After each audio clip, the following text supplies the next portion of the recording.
So James Pond, you guys remember what I was telling you last time about James Pond? He's like when he swims like a fish, he does this little thing with his tail. Like he waves it around, and it causes him to get this power where he stretches up really high, and and it takes up a lot of energy, but he just does it, and then it's like he has to take that pent up energy that he has, because he's really mad about a lot of things. I mean, if you were James Pond, you would be too. He has to take this energy that he has inside him, building up, and just put it out there, just gravitate towards something that means more than the purpose that he was already building towards. So he takes this in his hand, this sometimes it's a coffee mug, sometimes it's just a book, a picture frame. He takes it and he throws it at a wall. James Pond does this sometimes. He takes it and he throws it at a wall, and it's like sometimes he looks at the words that are scattered around when it rips apart. Eventually, after he throws it so many times, it starts to rip apart, and he takes all the words that have segmented out of that book, that frame, or whatever.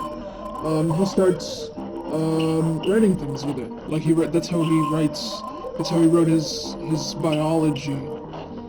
That's how he writes euphemisms for his book. That's how he talks to people. It's just he communicates through those little hidden messages in books and libraries and things. And another thing that people don't know about James Pond is that despite the fact that he's a fish, he's honestly really courageous and brave, and he knows a lot. He talks about these situations that he's seen in the past. Always happens during Christmas. Every year there's a big meteor that falls right next to his house. The hole is so big that it's sunken into the earth at this point, and he always writes down the exact hour. It's always the same hour. It's always at like 5:40 p.m.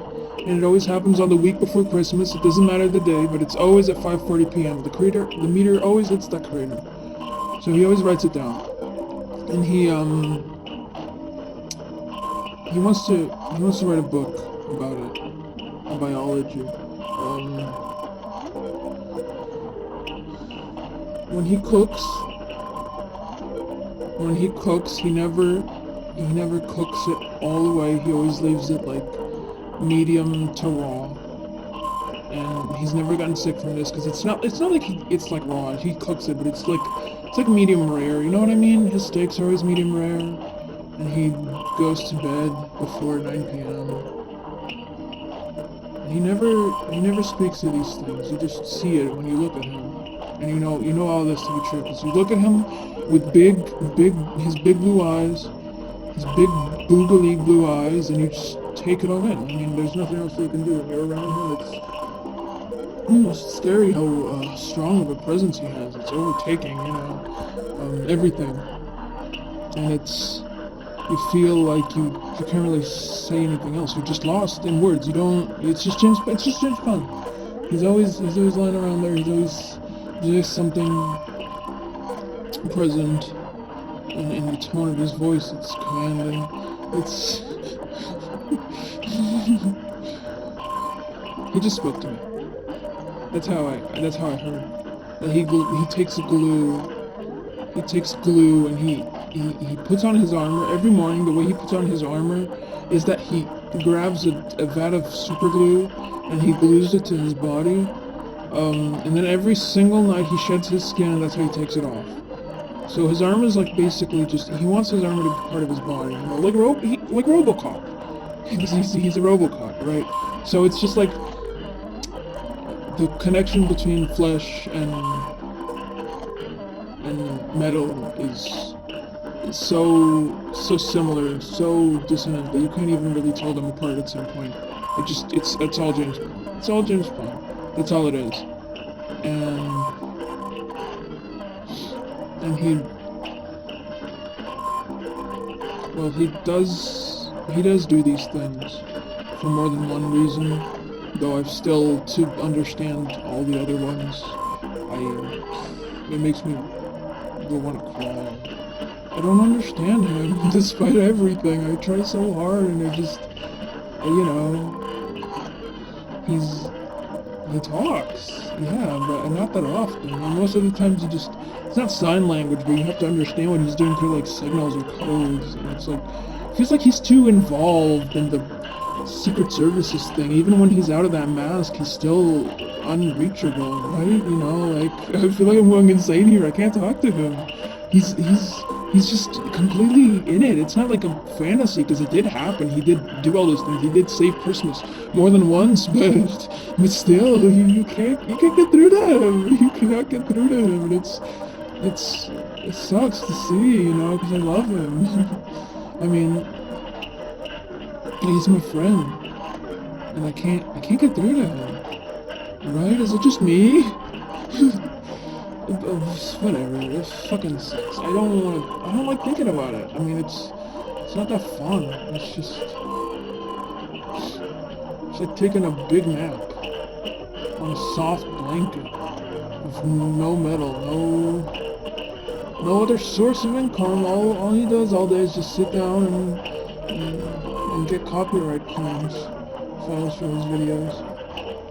He likes to do butt stuff. I like to do butt stuff. I'm James Bond. That was a licensed video. He licensed that. He officially, like,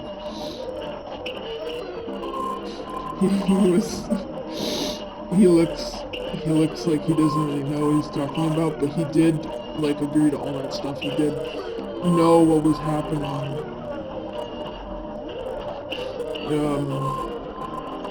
And it's just like, it's not his fault, right? All the stuff that happened. I don't really know. I feel like I'm not getting anything done. Even when I talk about him, it's like an endless cycle. So he's the same shit.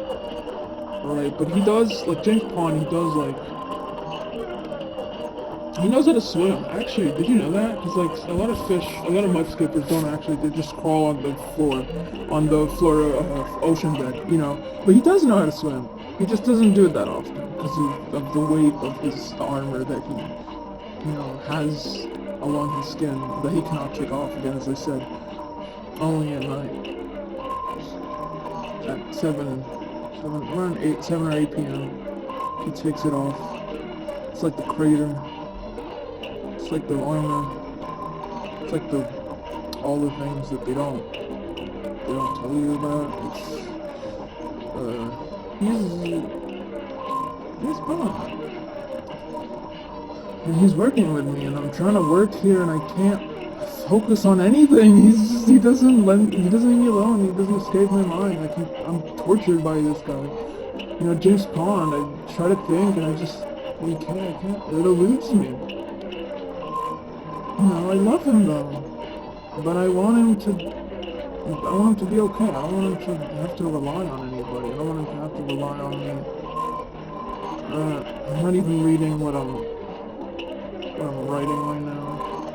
I'm just transposing the James Pond quotes from his yearbook in 1977. Like, he said all these things that I'm saying right now, I'm not, like, talking about my stories, man. You know, these are all, like, separate yearbook quotes. Every sentence that I'm saying right now is a separate yearbook quote from an identity that he assumed, including this one. Just so you're aware, I need to make this disclosure, including this one as well, including ones. Every single thing, every single word that I've ever uttered is just a yearbook quote that he said once, in descending priority from every year to year. I'm reading them off the list right now, and he's right here with me, and he's telling me to read them. No gun to my head, I just do it for the love of the game.